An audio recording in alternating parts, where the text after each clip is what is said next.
Pada Desember 2019, aku bekerja sebagai diaken penginjilan. Kemudian aku sadar ketika para pemimpin mengetahui masalah dalam cara saudara-saudari melakukan tugas. Mereka langsung menunjukkannya. Terkadang dengan nada yang sangat kasar. Kupikir mereka benar telah menunjukkan hal itu langsung. Tetapi pendekatan mereka mempermalukan dan mudah menyinggung orang. Aku tak ingin seperti mereka. Hal itu harus disampaikan dengan lebih bijak agar meninggalkan kesan baik. Dengan begitu aku bisa mendapatkan dukungan dan mudah menjalankan tugasku. Lalu, pada pemilihan berikutnya, aku mungkin punya kesempatan dipilih sebagai pemimpin. Dengan pikiran seperti itu, aku sangat berhati-hati dalam berinteraksi dengan saudara-saudari. Aku berusaha menjadi sangat bijak dan tidak menyakiti perasaan siapapun. Suatu kali, aku menyadari saudari Cheng memilih tugas-tugas mudah dan mengabaikan yang sulit. Dan dia mundur setiap kali harus membagikan Injil kepada orang yang punya banyak gagasan atau sikap yang buruk. Setelah itu, dia tak mau memperlengkapi diri dengan kebenaran yang relevan untuk mengatasi gagasan mereka. Aku melihat dia tidak punya sikap yang benar dalam tugasnya dan takkan bisa melaksanakan tugas dengan benar. Benar. Aku baru akan menunjukkan itu dan berbagai persekutuan. Tetapi begitu aku akan mengirim pesan kepadanya, terpikir olehku, meskipun dia mundur dalam menghadapi kesulitan, dia mencapai banyak hal dalam tugasnya. Jika aku tunjukkan masalahnya, dia mungkin berkata aku terlalu menuntut dan bisa menentangku. Bagaimana jika dia tak mengikuti pengaturan tugas yang kubuat? Jika aku tak melaksanakan tugas dengan baik, bukankah pemimpin akan berkata aku tak kompeten? Jadi agar tidak menyinggungnya, aku tak mengatakan apapun tentang masalahnya. Aku hanya mengirimkan pesan penyemangat. Orang yang kita bagikan Injil memiliki banyak gagasan, tetapi mereka orang percaya sejati. Kita harus memiliki kasih, kesabaran, serta lebih banyak berdoa kepada Tuhan. Semakin besar kesulitan yang kita hadapi, iman kita dapat semakin disempurnakan. Saat itu dia setuju dengan perkataanku. Tetapi tanpa pemahaman akan masalahnya, dia tetap menghindar dari kesulitan. Dia tak berubah. Namun, ketika itu aku tak sadar akan masalahnya. Dan kupikir aku melakukannya dengan baik. Setiap kali menghadapi hal yang sama, aku pakai cara itu. Aku tak pernah mengungkap kerusakan atau kekurangan mereka. Sehingga mereka senang bekerja bersamaku dan mencariku untuk bicarakan keadaan mereka. Itu memberiku kepercayaan diri dalam cara pendekatanku. Dan aku berpikir saudara-saudari memandang tinggi diriku, bahwa semua sangat mendukungku. Kemudian, aku menyadari saudari Sia sangat congkak. Dia keras kepala dan tak bisa bekerja sama. Ini memengaruhi pekerjaan penginjilan. Aku memikirkan bagaimana saudari Sia begitu congkak dan tak mau menerima saran sehingga memengaruhi tugasnya. Aku harus menyampaikan itu kepadanya agar dia bisa berubah. Iya, itu akan membantunya. Iya. Namun kemudian aku berpikir, jika aku menunjukkannya dan dia tak mau menerimanya, aku harus bagaimana? Pernah dalam satu pertemuan, dia memberikan penilaian positif tentang aku. Jadi aku takut jika aku menyinggungnya. Itu bisa merusak citra baik yang dia punya tentang aku. Jika kesannya terhadapku berubah, itu bisa memengaruhi peluangku menjadi pemimpin. Setelah kupikirkan, akhirnya aku tidak menunjukkan kerusakan dan kekurangannya. Aku justru berkata, aku paham kau tidak mendapat hasil yang baik dalam tugas. Tetapi, kau harus merenungkan diri dan memikirkan sebabnya. Kita juga perlu bekerja sama dengan saudara-saudari. Aku tidak menyebutkan masalah utamanya, hanya memberikan dia saran. Beberapa hari kemudian, pemimpin menanyakan pekerjaan kami. Dan aku katakan saudari Sia congkak dan tak bisa bekerja sama dengan baik. Ketika saudari Sia bertemu aku, dia berkata, saat pemimpin menanyakanmu tentang pekerjaan kita, aku tak sengaja mendengarmu berkata, aku congkak dan tak bisa bekerja sama dengan baik. Kau tahu betul aku punya masalah serius, tetapi kau tidak memberitahuku, kau hanya bersikap ramah. Aku perhatikan sebelumnya kau tidak pernah marah atau menegur orang, melainkan selalu menenangkannya. Kupikir kau memang orang yang baik. Kini aku sadar bahwa engkau sangat terampil, engkau punya taktik sendiri. Terus terang, kau itu munafik. Untuk sesaat, aku bisa merasakan wajahmu merah padam. Karena disebut seperti itu oleh saudari Sia.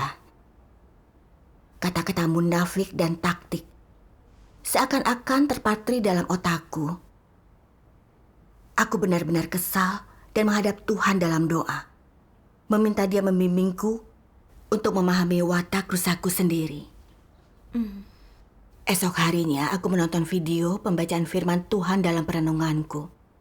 Mari kita tonton sekarang. Baiklah.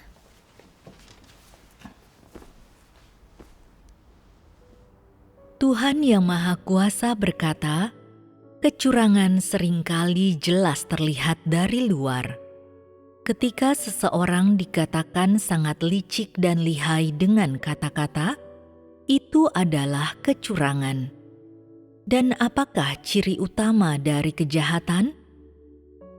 Kejahatan adalah ketika apa yang orang katakan sangat menyenangkan di telinga, ketika semuanya tampak benar dan tak bercacat, serta baik dari manapun engkau memandangnya, tetapi tindakan mereka sangat jahat dan sangat rahasia, serta tidak mudah dikenali.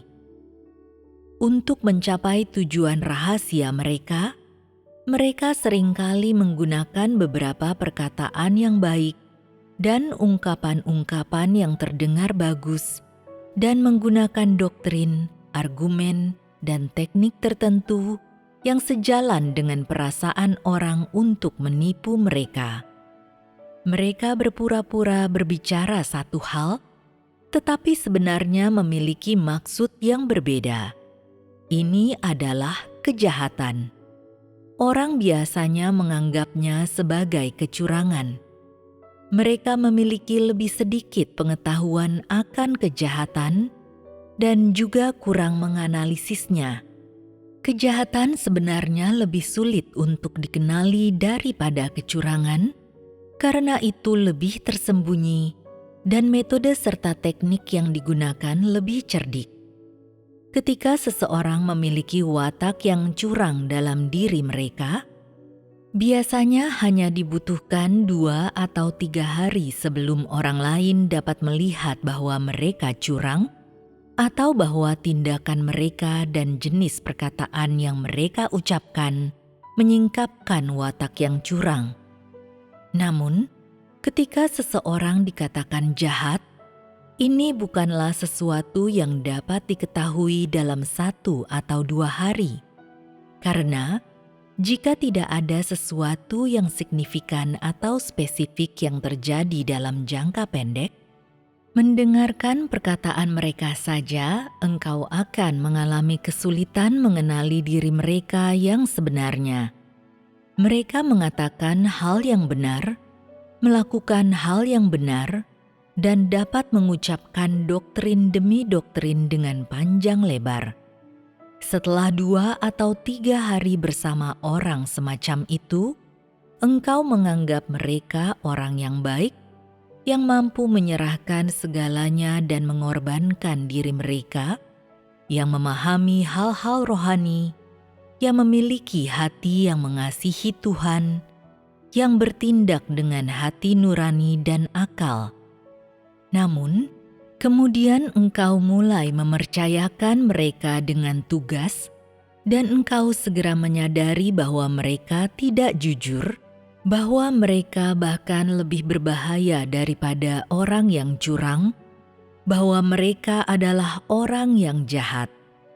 Mereka seringkali memilih perkataan yang baik, perkataan yang sesuai dengan kebenaran, yang sejalan dengan perasaan orang dan dengan kemanusiaan, perkataan yang terdengar bagus, dan perkataan yang memperdaya untuk bercakap-cakap dengan orang, di satu sisi untuk membuktikan diri mereka sendiri, dan di sisi lain untuk menipu orang lain, memberi mereka status dan martabat di antara orang-orang, yang semuanya dengan mudah memesona orang-orang yang bodoh, yang memiliki pemahaman yang dangkal akan kebenaran, yang tidak memahami hal-hal rohani, dan yang tidak memiliki dasar dalam iman mereka kepada Tuhan.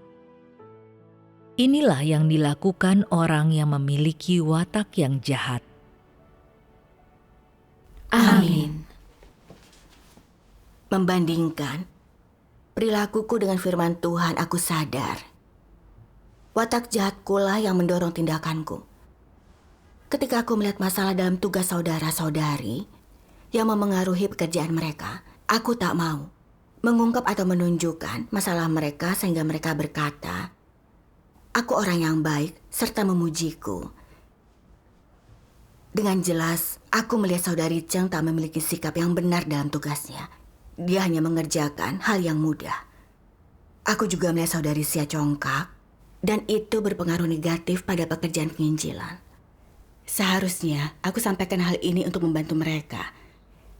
Namun aku takut pada apa yang akan mereka pikirkan, bahwa mereka tak akan mendukungku, dan pemimpin akan memandang buruk diriku jika kinerjaku buruk.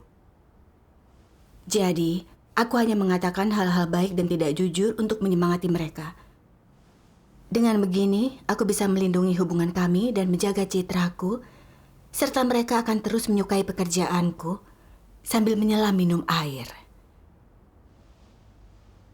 Aku penuh tipu daya dan licik, dan telah membodohi banyak orang. Aku membuat mereka berpikir bahwa aku benar-benar peduli dan pengertian, dan mereka mengidolakanku. Setelah itu barulah aku melihat bahwa aku memiliki watak licik dan jahat. Jika bukan karena perkataan saudari Sia dan wahyu dari firman Tuhan, aku pasti masih tidak akan memahami watak jahatku atau mengetahui seberapa seriusnya masalah itu. Aku menyadari betapa jahat dan hina tindakanku, hingga itu membuat jijik Tuhan dan orang lain. Setelah itu, aku membaca ini dalam firman Tuhan. Tuhan Yang Maha Kuasa berkata, sebagian pemimpin gereja tidak menegur ketika melihat saudara atau saudari melaksanakan tugas dengan sembrono, walaupun seharusnya mereka menegurnya. Ketika melihat sesuatu yang merugikan kepentingan rumah Tuhan, mereka pura-pura tidak melihat, agar tidak menyinggung orang lain. Mereka melakukan ini bukan karena mempertimbangkan kelemahan orang lain. Mereka tahu persis apa niat mereka. Jika aku tidak membuat siapapun tersinggung, mereka akan berpikir aku pemimpin yang baik. Mereka akan mempunyai pendapat yang baik tentang diriku. Mereka akan mendukung dan menyukaiku.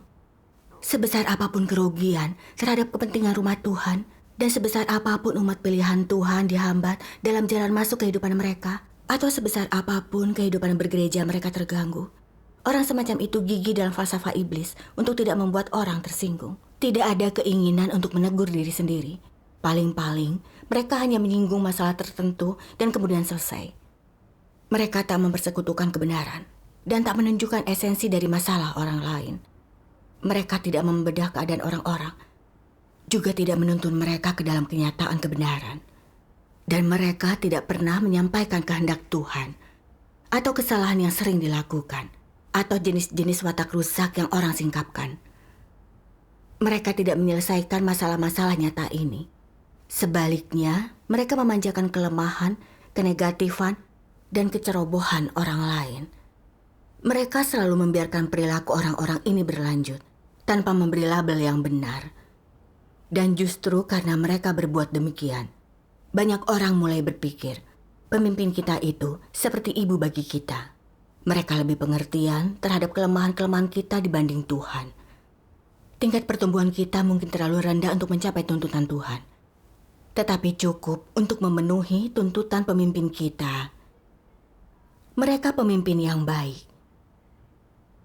Jika mereka menyimpan pemikiran seperti itu, memiliki hubungan dan kesan seperti itu terhadap para pemimpin mereka, dan merasakan ketergantungan, kekaguman, dan pemujaan seperti itu terhadap pemimpin mereka, lalu bagaimana sebaiknya perasaan pemimpin itu? Jika dalam hal ini mereka merasa sedikit tertuduh, gelisah, dan berutang kepada Tuhan, maka mereka tak boleh terpaku pada citra diri mereka di hati orang lain. Mereka harus bersaksi tentang Tuhan dan meninggikan Dia. sehingga dia mendapat tempat di hati orang-orang. Dengan begitu mereka memuja Tuhan yang agung. Hanya dengan cara demikianlah hati mereka bisa damai. Dan itu dilakukan orang yang mengejar kebenaran. Jika ini bukan sasaran di balik tindakan-tindakan mereka, dan mereka malah menggunakan metode ini untuk membujuk orang menyimpang dari jalan yang benar dan meninggalkan kebenaran. Bahkan memanjakan kinerja orang yang ceroboh dan tidak bertanggung jawab dengan tujuan mendapatkan tempat tertentu di dalam hati orang-orang dan memenangkan hati mereka. Bukankah ini usaha untuk merebut hati orang-orang? Dan bukankah ini suatu hal yang jahat dan memuakan? Itu menjijikan. Amin. Melihat apa yang diungkap firman Tuhan, aku sadar bahwa bertindak berdasarkan watak jahatku pada dasarnya adalah menipu orang dalam upaya untuk mengendalikan mereka. Itu bertentangan dengan Tuhan, dan itu perilaku antikristus. Aku merasa sangat takut dengan pikiran ini. Untuk melindungi posisiku di hati orang lain dan kesempatanku dipilih sebagai pemimpin, ketika melihat masalah dalam tugas saudara-saudari, aku tak pernah menunjukkannya atau mempersekutukan kebenaran untuk menyelesaikannya. Sebaliknya, aku mengatakan hal yang baik agar orang lain menyukaiku dan memandangku sebagai orang yang penyayang. Tanpa sadar, aku mengumpulkan pengikut. Dan akhirnya orang-orang yang aku tipu tidak hanya tak bisa melihat masalah mereka dan memperbaikinya, tetapi jalan masuk kehidupan mereka rusak dan mereka mengidolakanku. Sungguh jahat dan hinanya diriku. Kurangnya perhatianku pada kehidupan saudara-saudari dan memanjakan mereka saat bertugas dengan mengandalkan watak rusak berdampak negatif pada pekerjaan. Aku bertindak sebagai antek iblis dan merusak pekerjaan rumah Tuhan. Iya. Menyadari ini, aku mulai sangat membenci kerusakanku. Aku datang menghadap Tuhan untuk berdoa dan bertobat. Aku berkata, "Ya Tuhan, firman-Mu telah membuatku melihat betapa serius watak jahatku dan aku berjalan di jalan seorang antikristus.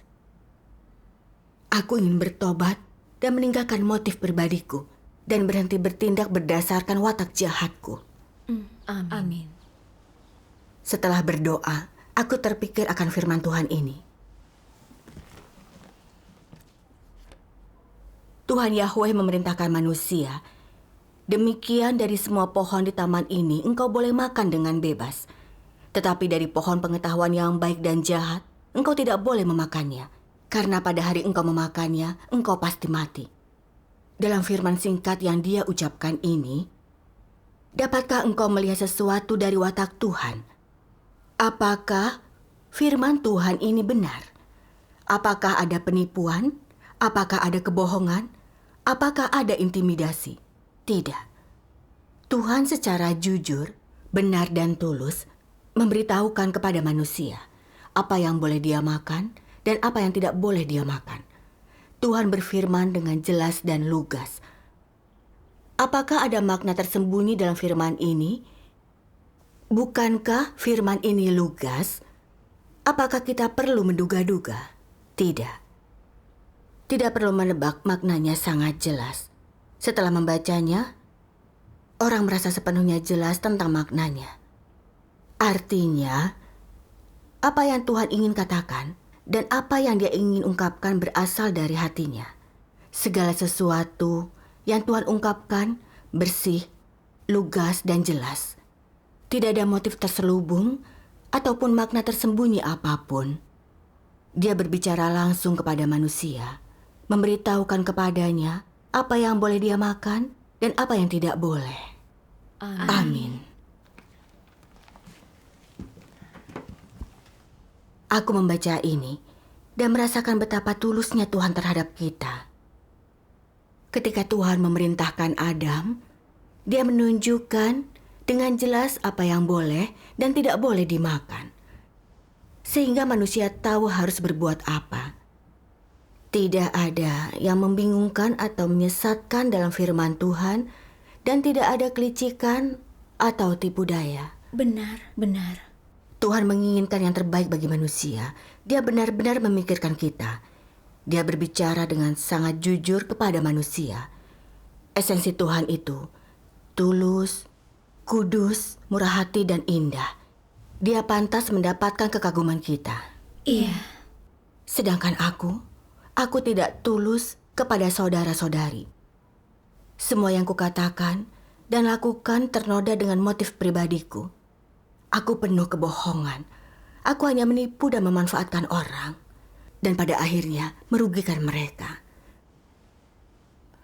Aku benar-benar jahat. Saat memikirkan ini, aku merasa sangat bersalah dan menyesal. Setelah itu, aku mencari saudari Sia dan saudari Cheng dan mengungkapkan watak rusakku kepada mereka.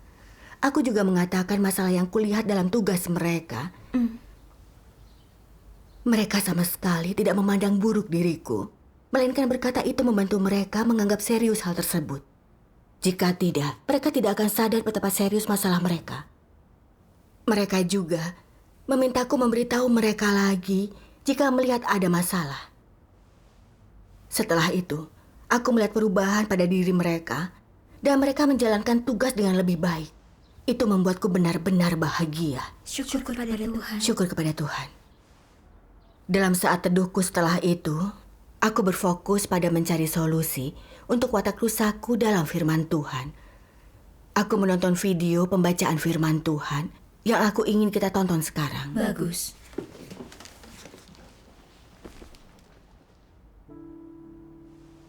Tuhan Yang Maha Kuasa berkata, "Entah engkau sekarang melaksanakan tugasmu atau mengejar tahap awal perubahan watak, apapun watak rusak yang kau singkapkan, engkau harus mencari kebenaran untuk menyelesaikannya. Jika misalnya engkau selalu berusaha menyembunyikan dirimu dengan perkataan yang menyenangkan, jika engkau selalu menginginkan tempat di hati orang lain dan membuat orang lain mengagumimu, jika engkau memiliki niat ini, itu berarti engkau sedang dikendalikan oleh watakmu. Haruskah engkau mengucapkan perkataan yang menyenangkan ini? Tidak. Jika engkau tidak mengucapkannya, lalu apakah engkau menahannya? Jika engkau menemukan ungkapan yang lebih cerdas, ungkapan berbeda yang dengannya orang tidak dapat mendeteksi niatmu, ini tetap adalah masalah dengan watakmu.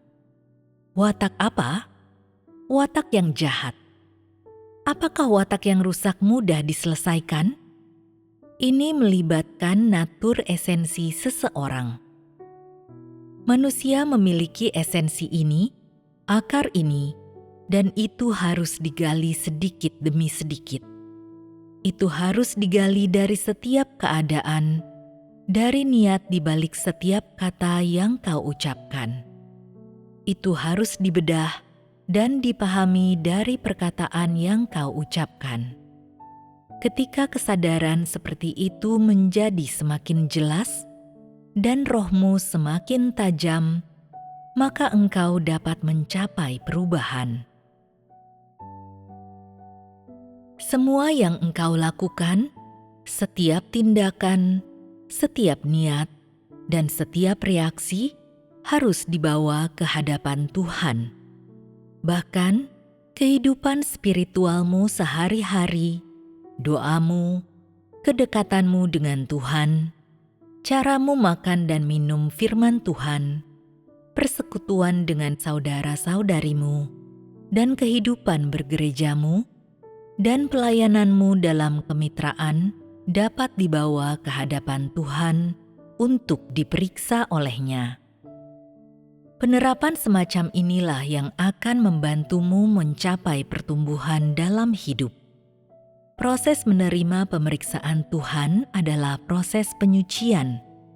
Semakin engkau mampu menerima pemeriksaan Tuhan, semakin engkau disucikan, dan semakin engkau selaras dengan kehendak Tuhan, sehingga engkau tidak akan tertarik untuk melakukan kebejatan, dan hatimu akan hidup dalam hadirat-Nya. Semakin engkau menerima pemeriksaannya, semakin malu iblis dan semakin engkau mampu untuk meninggalkan kedagingan. Jadi, menerima pemeriksaan Tuhan adalah jalan penerapan yang harus diikuti oleh orang-orang. Tidak peduli apapun yang engkau lakukan, bahkan saat bersekutu dengan saudara-saudarimu, engkau dapat membawa tindakanmu ke hadapan Tuhan dan meminta pemeriksaannya, serta bertekad untuk menaati Tuhan sendiri. Ini akan menjadikan penerapanmu jauh lebih benar. Hanya jika engkau membawa semua yang engkau lakukan ke hadapan Tuhan dan menerima pemeriksaan Tuhan, engkau dapat menjadi seseorang yang hidup dalam hadirat Tuhan. Amin. Saat memikirkan firman Tuhan, menjadi jelas bahwa dalam menghadapi masalah, aku harus meneliti pikiranku sendiri. Merenungkan motif di balik kata-kata dan perbuatanku, membawa tindakanku ke hadapan Tuhan, serta menerima pengawasannya. Menganalisis diri saat mendapati diriku mengungkap watak jahatku, lalu segera berdoa. Maka, aku tak akan bertindak berdasarkan watakku yang jahat, dan aspek kerusakanku secara berangsur akan ditahirkan. Iya. Kemudian, aku melihat seorang saudari yang tidak mau menjalani kesulitan. Dia mundur setiap kali menemukan masalah dalam pekerjaan penginjilannya. Terpikir olehku, aku perlu segera bersekutu dengannya untuk mengubah keadaan. Benar. Namun masalahku muncul lagi. Kupikir jika kutunjukkan masalahnya, dia mungkin berpikir aku bersikap kasar dan mungkin dia akan menolakku. Aku berpikir bagaimana menyampaikannya agar dia bisa menerimanya dan tak menentangku. Dengan pemikiran ini, aku menyadari bahwa aku lagi-lagi melindungi status dan citraku di antara mereka. Dalam hati aku mengucapkan doa ini. Ya Tuhan, aku siap menerima pengawasan-Mu dan meninggalkan motif pribadiku. Aku ingin mempersekutukan kebenaran untuk membantunya dan melakukan tugasku. Syukur pada Tuhan. Setelah itu, aku berbagi persekutuan dengannya dan membedah masalahnya. Dan dia mulai sedikit mengenal dirinya sendiri. Aku mendapatkan banyak kedamaian batin setelah menerapkan ini. Syukur kepada Tuhan. Kini aku memiliki sedikit kepekaan tentang watak jahatku. Dan ketika menghadapi masalah, aku mencari kebenaran dan meninggalkan motif egoisku. Aku bisa bertindak berdasarkan firman-Nya. Bahwa aku telah berhasil berubah sedikit. Semuanya telah dicapai melalui penghakiman firman Tuhan. Aku bersyukur atas penyelamatannya. Syukur kepada Tuhan. Sekarang aku juga punya jalan penerapan. Syukur kepada Tuhan.